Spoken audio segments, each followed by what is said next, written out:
Hello everyone, my name is Roberto Diego Tomas Diaz del Torneo de Estrellas, but you may call me Robbie for short.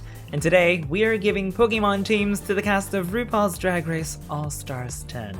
You know the drill by now. Like, comment, subscribe, and without further ado, let's get started.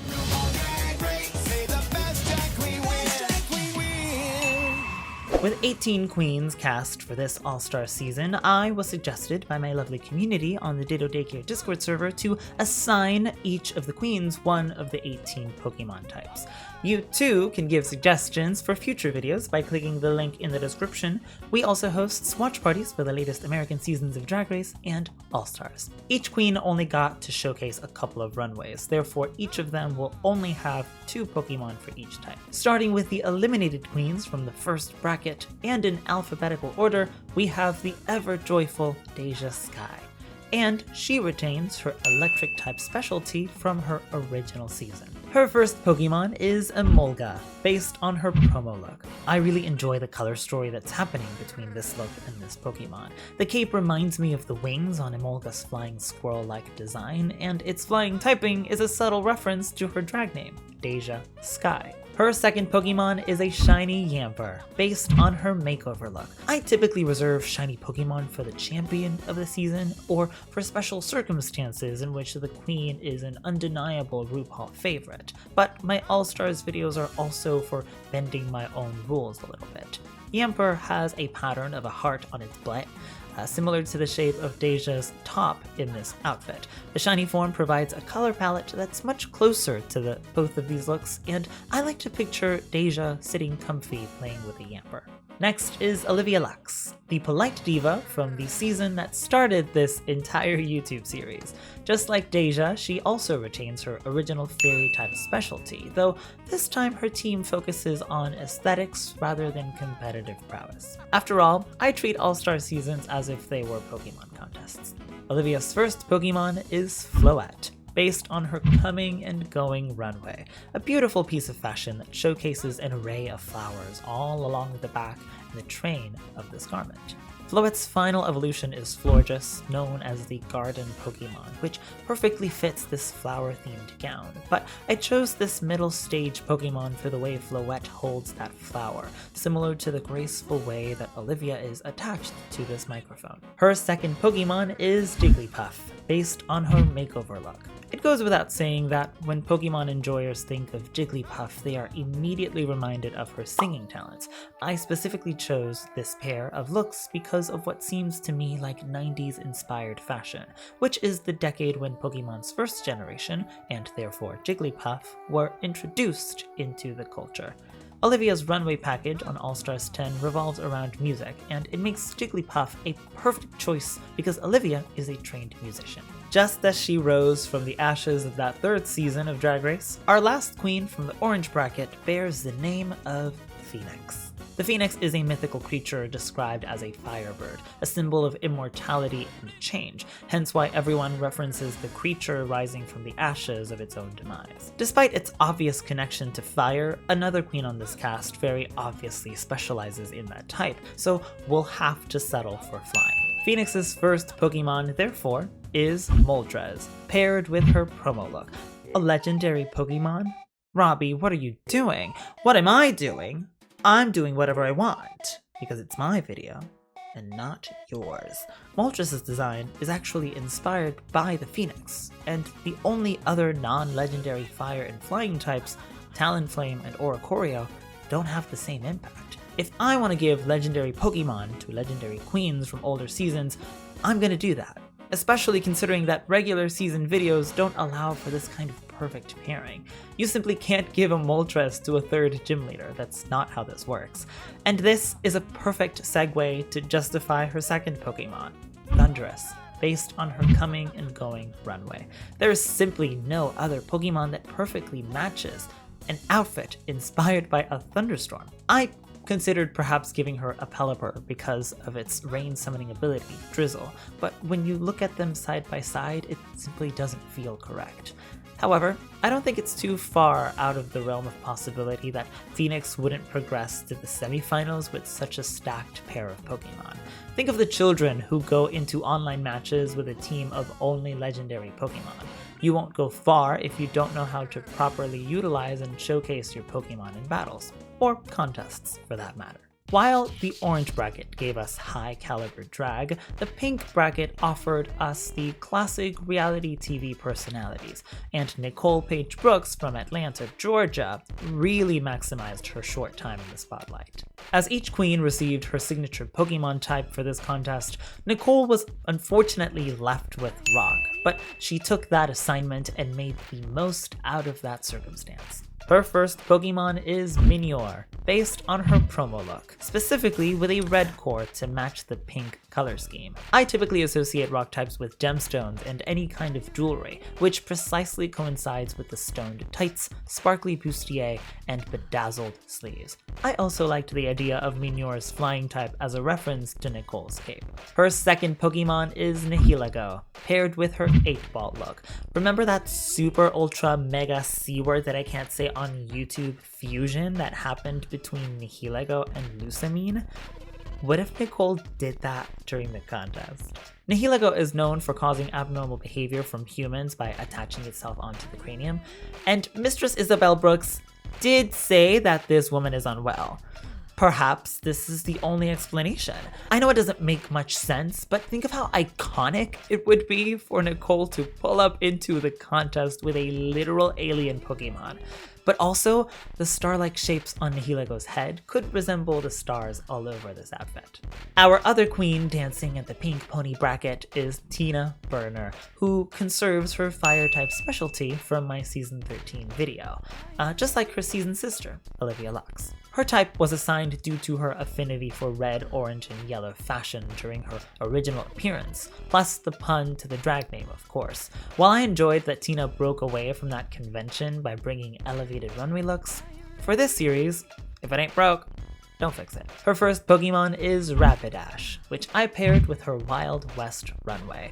When coming up with Tina's team, I initially picked Ponyta because it's an equine creature and the Wild West is known for cowboys and their horses. Later on, I realized that Rapidash was actually part of Tina's original team. It's been 4 years since that video, so I sometimes don't remember Queen's teams offhand, but I might just redo the whole thing with better quality just for fun. I kept Rapidash because I thought that she would want to bring one of her team members as a gym leader to this competition, and both of the runways this Pokemon is featured with share a similar theme of horseback riding. Her second Pokemon is Cerulege, based on her entrance look. Tina is someone who I perceive as having a strong moral compass, and Cerulege's design has many motifs that resemble knighthood, symbolizing her desire for justice, as we saw during the points nonsense between Mistress and Jorgeous in the 5th episode. Similarly, I think of the untucked fight between Tamisha Iman and Candy Muse, with Tina being very defensive about how the altercation started in the first place. I also enjoy how the top of the dress points upward, which looks to me like the spikes that Cerulege has for ears. Rounding out the final group of this season, we have the purple bracket, which showcased true charisma from these reality TV characters. The first queen we're discussing is Acid Betty, who was very adamant about giving an opportunity to a queen from this bracket who perhaps was being overlooked in the competition. As her drag name suggests, she was assigned the poison type, which also fits her punky and outspoken personality. Her first Pokemon is Drapion, based on her promo look, which was one of the earliest pairings for this video. This ensemble isn't precisely based on a scorpion, but the curled horn on the left shoulder resembles a stinger to me, and the skulls on her chest and kneecaps symbolize Drapion's dark typing. Acid has such a unique artistry to her drag that stems from dark, nerdy, and high fantasy references. While you could make the case for another Pokemon, the wig, the claws, and the spikes are so recognizable to me as a Drapion. Her second Pokemon is Paldean Wooper, based on her entrance look. This was another easy choice, as the headpiece immediately reminded me of the external gills on an axolotl, which Wooper is based on. I also enjoyed the juxtaposition of a menacing creature like Drapion alongside a little goofball like Wooper, because it showcases two different sides of Acid's personality. Without Alyssa Hunter, we wouldn't have a hunting season to begin with. And by hunting, I mean hunting for the most sickening fashion this world has to offer. She was originally a grass-type gym leader on season 14, but I felt that water would better suit her as a native Puerto Rican. Her first Pokemon is Brion, based on her Night of 1,000 Mileys look. How could we not include the Pokemon categorized as the pop star Pokemon for a look inspired by a pop star? The ruffles on Brion's body also simulate a dress that looks a tiny bit similar to the fringes on this look. Her second Pokemon is Ogerpon, based on her Paper Dolls runway. In a previous video that spoke about Puerto Rican representation on Drag Race, I talked about this runway from Alyssa, which featured an outfit inspired by a Vejigante. You can learn more about it by watching that video in the YouTube cards linked in the above corner, but the Vejigante is a character that stems from Spanish folklore and was later transformed in Puerto Rican culture as a symbol of resistance to colonialism. I think that this backstory resonates with Ogerpon's story as a misunderstood creature who was outcast by the Loyal Three and later wrongfully villainized by the people of Kitakami. And it's categorized as the mask Pokemon, which is perfect for this concept. Our final queen for this bracket puts the ice in Irene's cup of water so that Corey King can shake it later. Denali is yet another Season 13 contestant who retains her type specialty from my original video. She's obviously an Ice-type trainer for her ice skating skills and iridescent charisma. Her first Pokemon is Vanillite, based on her Good Witch look. Her and Acid's story for these witch looks revolved around making iced coffee, and I thought that the fresh snow Pokemon, which resembles an ice cream cone, would pair well with this story. Her second Pokemon is Alolan Vulpix, based on her entrance look. The white ensemble perfectly matches Vulpix's color scheme, of course, and the puffy jacket resembled its tails. I also thought that Vulpix, as the fox Pokemon, subtly references her Paper Dolls runway, which is inspired by an alebrije.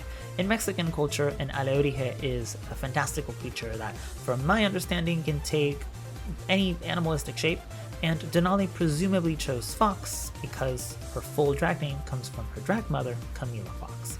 As we head into the bracket merge, we reach our final 10 queens, and this diva is the Jujubee of 10th place, Cynthia Lee Fontaine. Remember how all of you were talking caca about how Alyssa was being a hypocrite because she didn't actually give her MVQ point to the queen who was the most consistent? Guess what, Mimi? Alyssa was clearly correct. Each time Cynthia placed 10th, an unexpected circumstance changed her placement to 10th.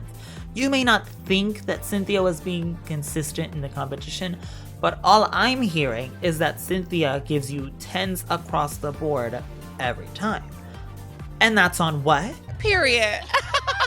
No, consistency. God, Pheromone, please keep up. I also forgot to tell you guys the type. She was assigned the normal type. Cynthia's first Pokemon is Furfrou, based on her entrance look, which has a rather aristocratic influence. Furfrou, being from the Kollins region, which is inspired by France, is a perfect representation of this look, since it's known for its various trims. The heart trim works the best here, in my opinion, for the red color scheme and references to the Queen of Hearts from Alice in Wonderland. Her second Pokemon is Purugly, based on her Good Witch look. Cynthia's character for this challenge was that of an older lady alongside Alyssa's party-going young adult character. I thought of Purugly for the stereotype of older ladies and their cats, but Purugly also looks a bit like an older lady. The cinched waist is very drag queen coded, and I also like how the shoulder pieces resemble Purugly's ears. If Bad Girls Club ever got a drag queen reboot, Mistress Isabelle Brooks would be first in line. She coined herself as the heavyweight champ back in season 15, though she received a steel-type specialty originally because her castmate Anitra received the fighting type instead. Now, Mistress is here to showcase herself in all her fighting type glory. Her first Pokemon is Hakama-O, based on her Little Shop of Horrors look. While this runway is meant to resemble a cactus, I went on a more creative route, as the plates on her shoulders and around her waist are very similar to Hakamo's scales. I kept this choice as a mid-stage evolution because powerhouse Pokemon evolve based upon the journey spent together, and I feel like Mistress as a Drag Race character has more growing to do. Her second Pokemon is Paldean Tauros, based on her Wild West runway. This is one of those perfect pairs that barely require an explanation. Bull riding and rodeos are very much associated with the Wild West era, and the flame details hit the nail on the head as a reference to the blaze breed of this Paldean form.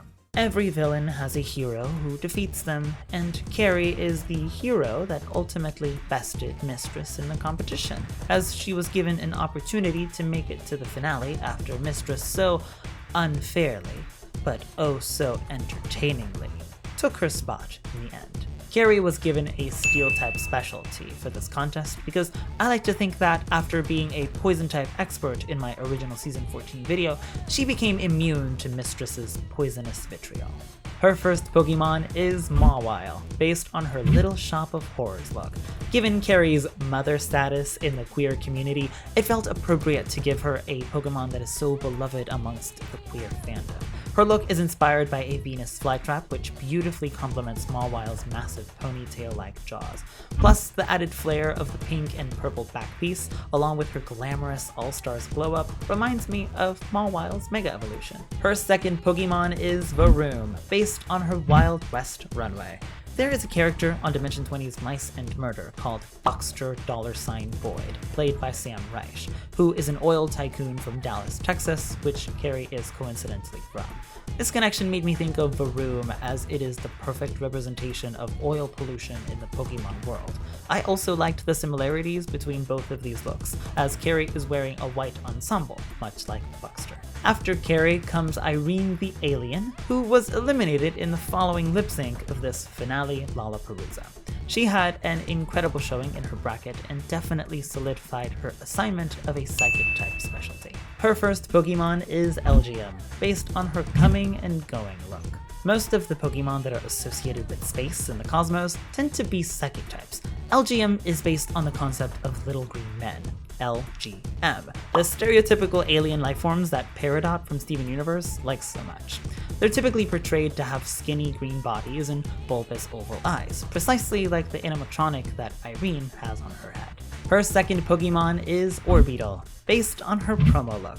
While the previous pairing was more literal, this choice was a lot more conceptual, as Orbeetle's Gigantamax form borrows inspiration from the typical alien saucer motif. This look, however, is reminiscent of the grand costumes that space overlords or very important characters in sci-fi movies used to wear in the 70s, 80s, and 90s. I also like to think of the spots on its shell as a nod to the dotted details on Irene's look and the yellow antennae as the rings surrounding her headpiece. Next, we have the biggest Pokemon fan of the season.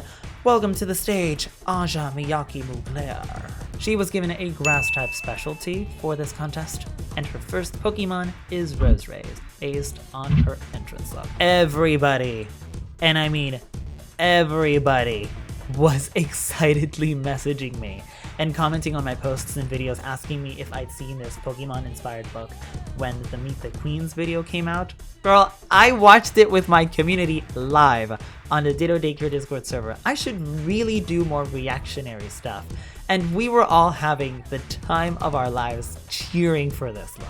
This Roserade look definitely deserves its flowers, just like the ones on Roserade's arms. Her second Pokemon is Whimsicott, based on her makeover look. I wanted to give her a less obvious choice, considering the looks on her first episode were all inspired by actual Pokemon. Whimsicott's fairy typing is the main focus here, as the looks are made to look like fairy princesses, and I liked how the flower details on the dresses look like the big cotton fluff that resembles its hair. The final eliminated queen from the first round of the Lollapalooza is Daya Betty, retaining her bug-type specialty.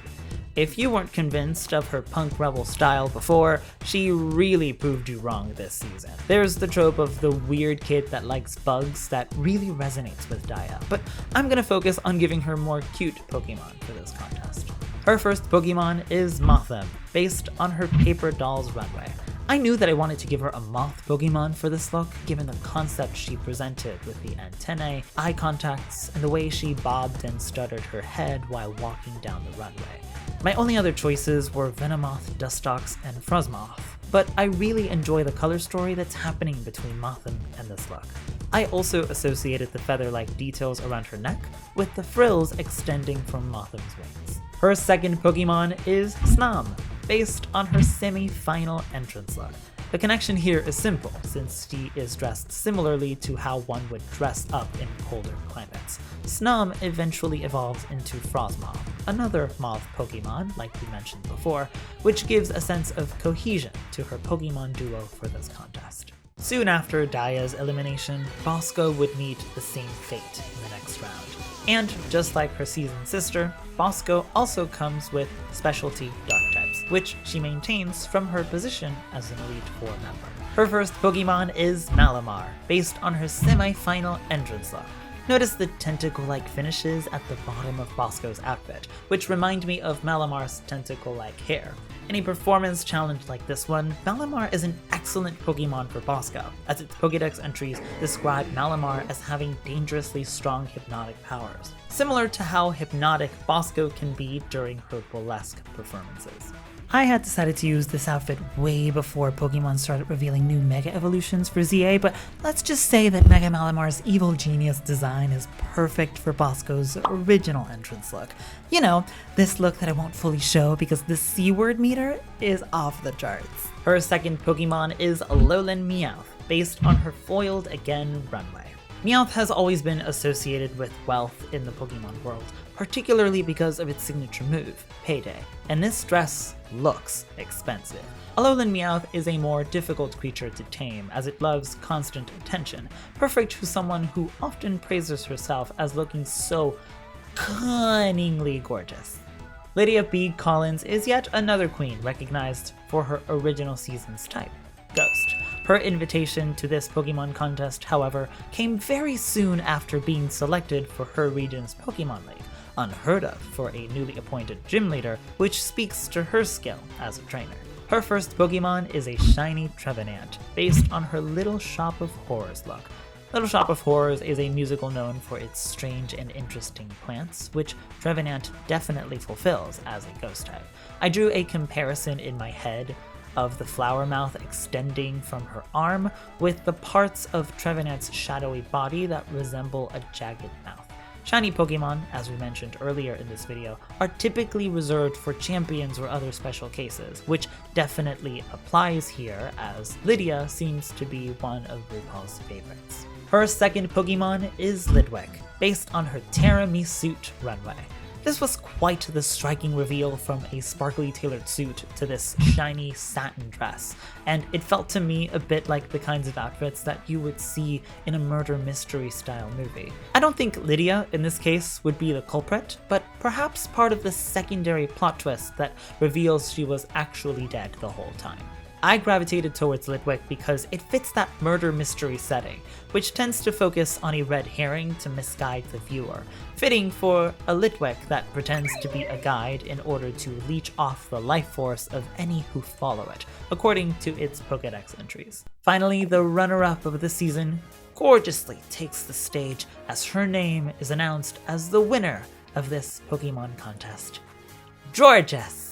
As the winner of this year's Grand Festival, she earned the opportunity to battle the newly appointed champion-ranked trainer, whom we'll talk about after this segment. Jorgeous came prepared with an unexpectedly fun dragon-type duo that mesmerized the judges panel. Her first Pokemon is Dipplin, based on her Little Shop of Horrors look, which I reveled in for the sort of punk aesthetic that harmonizes with this Pokemon's design. Her hair bears the color scheme of the Haribo brand watermelon candy, which I found really funny, but it also parallels Dipplin's candy coating. There's a joke about watermelon sugar high somewhere in there. Tastes like caramelized apples on a summer evening or whatever. Her second Pokemon is Tatsugiri, in its droopy form, based on her semi-final entrance look. Tatsugiri seemed like the perfect choice for a queen who has come to understand her style, humor, and stage presence. Its signature ability is Commander, which only works in tandem with Dondozo, but I like to think about how Jorgeous commands the stage despite her petite size. Jorgeous is also someone who advanced in the competition by playing a shady game, if you will, similar to how this Pokemon feigns weakness to lure in prey, then orders its partner to attack, which makes Mistress the Dondozo to Jorgeous' Tatsugiri. Congratulations once again to Jorgeous on winning this year's Grand Festival, but we still have one more queen to talk about, our newest champion-ranked trainer, Ginger Minj.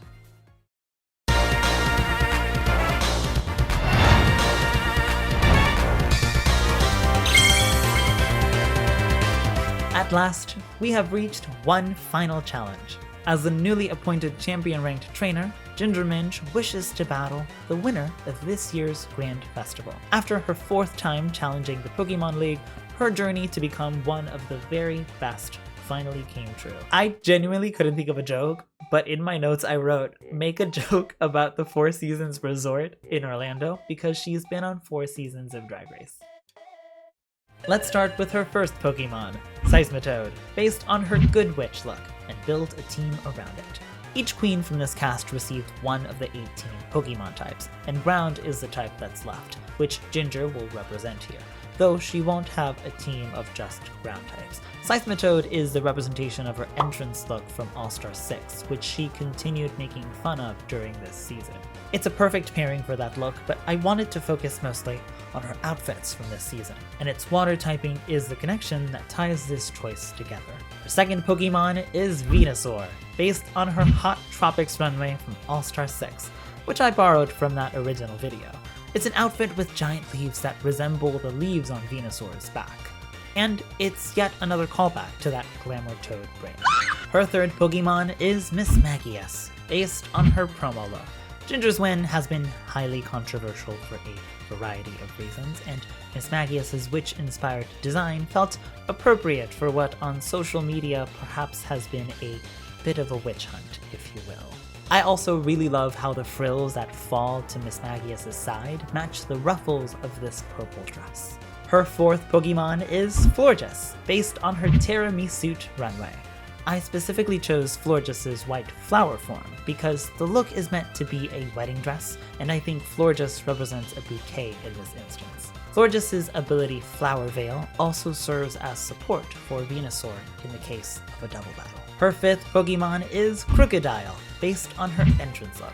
Ginger is from Florida, which is famously known for its alligators, but I have always mixed alligators and crocodiles together for the purpose of these videos, as they are similar species. I also found a connection between Crocodile's red scaly body and the red leather of Ginger's outfit. Her final Pokemon is Kangaskhan, based on her Snatch Game performance. Thank you to one of my moderators, Lucamine, on the Ditto Daycare Discord server for this incredible suggestion. Ginger played the character of Reba, who is most known for her 2001 song I'm a Survivor, which has the lyric of a single mom who works 2 jobs. Kangaskhan is the original mother of Pokemon, literally carrying a baby in its pouch. With Legends ZA on the horizon and Mega Evolutions coming back, this was a perfect opportunity to give this Southern Queen the Mega Evolution whose signature ability is Parental Bond. You can also check out my Pokemon teams for Season 12 of Drag Race, which feature a Mega Evolution for each of the queens in its cast. Thank you so much for watching, leave a like if you enjoyed this video, and as always, I appreciate you being here. Bye!